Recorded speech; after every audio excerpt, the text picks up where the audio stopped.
morning, everyone. I'm Tom Schatz, President of Citizens Against Government Waste. Thank you all for joining us today for our briefing on the future of intellectual property rights, copyright, patents, trademarks. Some of you may know a lot about one of these areas.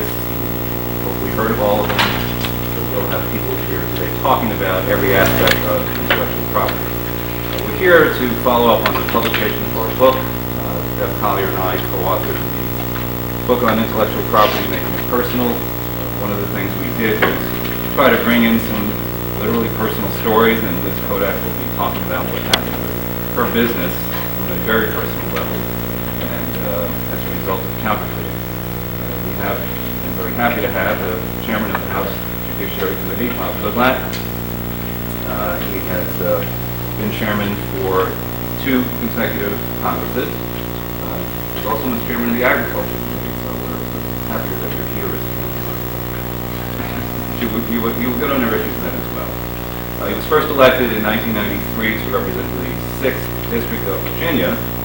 He first served the district as the district director for former Congressman Caldwell Butler, who I knew because he was on the Judiciary Committee with Townsend Fish, who I worked for in the early 80s. He then spent 14 years in private law practice.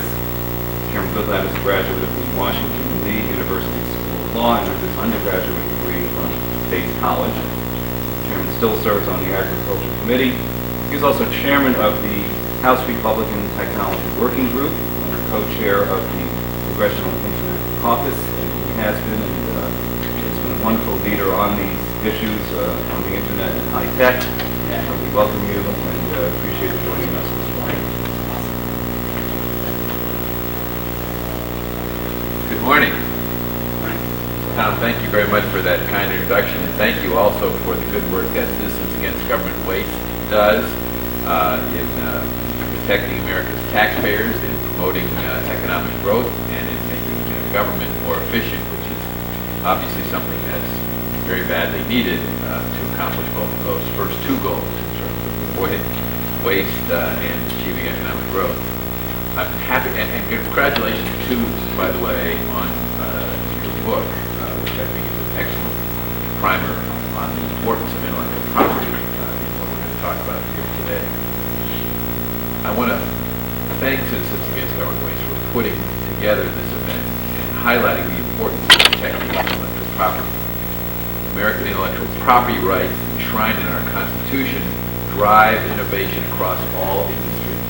The Founding Fathers knew well the value of intellectual property. Article 1, Section 8, Clause 8 of the Constitution provides for a national system of intellectual property protection and charges Congress with running the system to promote the progress of science and useful arts. The House Judiciary Committee is working on several fronts to further the protection of intellectual property and to update our laws to fit the demands of the 21st century. Our nation has always led the way in innovation. American invention is known the world over, and our country's citizens and our economy have thrived because of it. Key to American innovation has been the protection of intellectual property. But those protections of intellectual property have come under assault in recent years by patent assertion entities, commonly referred to as patent trolls, who exploit our patent laws to extort money from unsuspecting businesses, large and small. Patent trolls, abusive litigation, is a drag on our economy and stymies growth and job creation.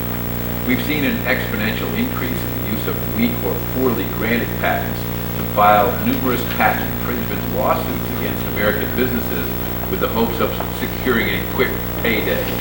The tens of billions of dollars spent on settlements and litigation associated with abusive patent trolls represent truly wasted capital that could have been used to create jobs, fund research and development, and create new innovations and technologies that promote the progress of science and useful arts. Earlier this year, I, along with 19 of my colleagues, reintroduced H.R. 9, the Innovation Act. This bill takes meaningful steps to address the abusive practices that have damaged our patent system and resulted in significant economic harm to our nation. The Innovation Act targets abusive patent litigation by requiring greater transparency, combats extortion by preventing any one party from unilaterally racking up high litigation costs for another party in an attempt to force a settlement, provides greater clarity surrounding initial discovery, case management, and joinder, and provides for small business education and outreach by the U.S. Patent and Trademark Office. The Innovation Act is designed to deal with systemic issues surrounding abusive patent litigation as a whole and puts forward reasonable policies that allow for more transparency and brings fundamental fairness into the patent system and the courts. Simply put, the Innovation Act protects and strengthens the patent system and does not diminish or devalue patent rights. Last Congress, the Innovation Act passed the House with overwhelming support, 325 to 91. It was supported by the White House and a wide range of stakeholders, businesses, and conservative groups. Even with all of this support, the bill languished in the Democrat-controlled Senate. We have renewed our efforts and are excited about the opportunity to get something done in the 114th Congress. The IP Subcommittee Chairman, Darrell Issa, and I are working expeditiously to move forward on the process. In fact, we've already held a hearing to take a look at recent Supreme Court cases regarding patents. Patent reform remains one of my top priorities, and I look forward to working closely with Senators Cornyn, Grassley, and the new Senate to get patent reform enacted as quickly as possible this year. We must put an end to an abuse of the patent system and make the necessary changes to ensure that it serves its constitutional purpose, protecting innovators and their inventions. The House Judiciary Committee is also continuing the important work we began last Congress with our comprehensive review of U.S. copyright law. The goal of the committee's copyright review has been to determine whether the copyright laws are still working in the digital age to reward creativity and innovation. Since the 1976 Copyright Act was enacted, we have seen a boom in technological changes and advances. In 1976, we would never have imagined that most Americans would have portable phones, and that in addition to using them for phone calls, they would be downloading movies, streaming music, and receiving emails on them. We must ensure that our laws are keeping pace with these technological advances. So it's my belief that a wide review of our nation's copyright laws and related enforcement mechanisms is overdue. I think there is wide agreement that the digital age has challenged our copyright laws in ways never imagined. Part of a successful review of any statute is bringing diverse stakeholders together to have a conversation of various issues. So far, we've held 18 hearings as part of the review, and I believe these hearings have been successful and productive in that the various interested parties have come together to discuss the issues they face. We have a couple of hearings left in the committee's review of copyright law. In fact, this afternoon, we have a full committee hearing looking at ways to reform the Copyright Office, and I encourage all of you to attend. After the Judiciary Committee completes its review of copyright, we intend to work together with all stakeholders, from the technology community to the content community, to find consensus on the areas of the Copyright Act that need improvement. The issue of intellectual property is something I care deeply about. As chairman of the House Judiciary Committee, I am committed to advancing an agenda that is focused on making America more competitive and free. Under my leadership, the committee will continue to play a particularly critical role in advancing pro-growth policies that create jobs and restore economic prosperity for families and businesses across the nation. Our goal is to improve our intellectual property system in order to spur and reward creativity, invention, and innovation. By doing this, we will continue to drive innovation across all industries and expand the American economy and job creation. Thank you very much. Time for any questions? Absolutely. Questions? Yes, sir. Sorry. Yeah, we have mics. Sorry. Thank you for holding this briefing, CAGW, and thank you for coming, Congressman. Really quick, I want to ask, as the process moves forward to modernizing the Copyright Office, what steps do you think are important coming up on the heels of the last hearing, well, the hearing coming up, and then the hearing down the road in March? What are the most important things to focus on to modernize the Copyright Office coming from these hearings that they've been having? Well, the most important thing is to gather information from all the variety of sources that we have been gathering these hearings, and then choose the areas where we will have an opportunity to build consensus. So I'm not going to prejudge that because it simply sets off explosions in terms of what we're planning to do and what we're going to do. And quite frankly, what I want to do is what is necessary to do and also achievable to do. Now, the hearing today will focus on the Copyright Office itself to find out where there are needs for areas of modernization, the use of technology in the office itself is something to pay close attention to. But that is very different than the substantive changes that may take place in areas where there's a lot of interest in copyright law. But we will complete this process of holding hearings soon, and then we will begin the process of bringing parties together in a setting in which we can have some candid discussions about what people are willing to do and not willing to do, so we can try to build consensus. When there have been past efforts to try to jam things through, it has not worked. I think that there is a number of other ways in which the problems that exist in copyright are being addressed: business models, business plans, business deals, litigation, changes in technology itself, and legislation is, quite frankly, the slowest moving of all of those. And what legislation we do has got to be forward-looking to make sure that as we do it, it's going to be enduring. And so, again, the best way to figure that out is to first talk to the stakeholders and find out the areas that seem to hold the most promise for finding some common ground. Thank you very much. Thank you. Appreciate it. Good luck with it. Thank you.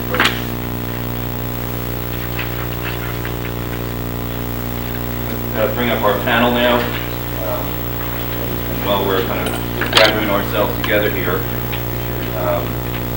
sorry about the mic on the first round. It looked like it was on. Just want to do a brief introduction, brief biographies for our speakers, and then we'll go into their remarks, and from there go into some Q&A. Our first panelist is Casey Garage. She's the Director of U.S. Intellectual Property Policy at the U.S. Chamber of Commerce's Global Intellectual Property Center. Casey focuses on the protection of IP rights, whether they are being threatened online or in physical markets, and also helps design public policy solutions to fight counterfeit goods. Full bios, by the way, are in your packets, and you can certainly read more about each of our speakers. Casey is a magna cum laude graduate of Michigan State and a graduate of the Indiana University School of Law, where she was president of the Student Bar Association. Casey's worked on Capitol Hill, at the Supreme Court, and the Federal Judicial Center, as well as for a national advertising firm. Our second speaker is Liz Kodak, the founder of Liz Fields LLC, a wedding dress and bridesmaid dress company. Liz attended George Washington University and received her degree in fashion design at the Fashion Institute of Design and Merchandising. Liz's story of her difficult fight to maintain the integrity of her dress designs and brand name recognition is a prime example of the everyday battles being fought by owners of intellectual property.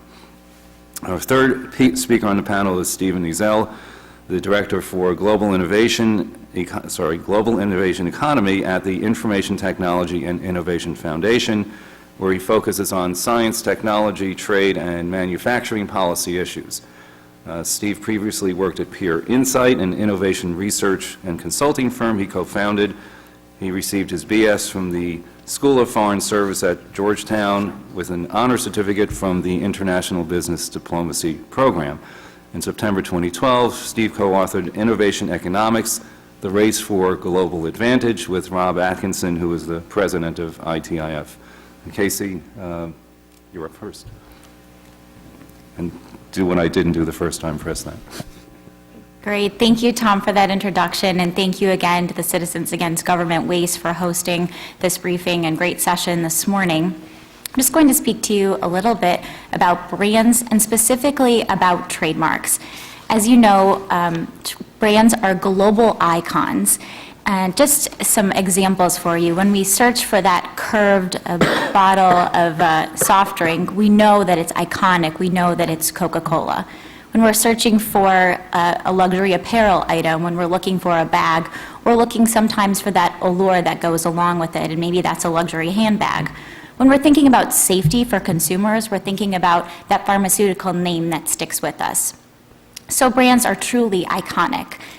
However, there's been a recent attack on brands. In the UK, there's been plain packaging that's been mandated. It's standardized packaging that goes on top of tobacco packaging that then again takes away the fundamental IP property rights, that fundamental trademark, an attack on brands. But trademark protection, weak trademark protection, hurts our entire economy. It hurts consumers and companies. IP-intensive industries create more than 40 million U.S. jobs. Think about that number, 40 million. So just an incredible amount. And of that, trademarks are a significant portion of those. When we're thinking about brands and how they're protected, the online component is a huge piece of this because brands are stymied often by counterfeiters who look for consumers who are purchasing online. That often is affected by the pharmaceutical industry particularly. 97% of pharmaceuticals sold online are illegal or not compliant with U.S. law. So that means when a consumer is going to a website and they're looking to order something that's going to save them, maybe it's a life-saving diabetes medicine, the chances of them receiving a fake medicine are incredibly high. The Global Brand Council, our recent initiative, conducted a survey where 1 in 4 Americans are frequent online shoppers. Of those, 6 in 10 plan to purchase pharmaceuticals, consumer goods, makeup, cosmetics, and apparel online. So that means that there's a significant portion of Americans who are going to purchase goods online that often are not genuine, are not authentic, and are fundamental attacks on the trademark and intellectual property system. So the Global Brand Council, so you know, is here to raise the profile of trademarks domestically and internationally and make sure that we are making some noise for the apple pie of IP. It's trademarks. So with the new Congressional Trademark Caucus that was recently formed, we're looking to work with them to make sure that we have some champions on this subject because not only is it incredibly important, it affects our economy and it affects consumers. Thanks. Thank you. Liz?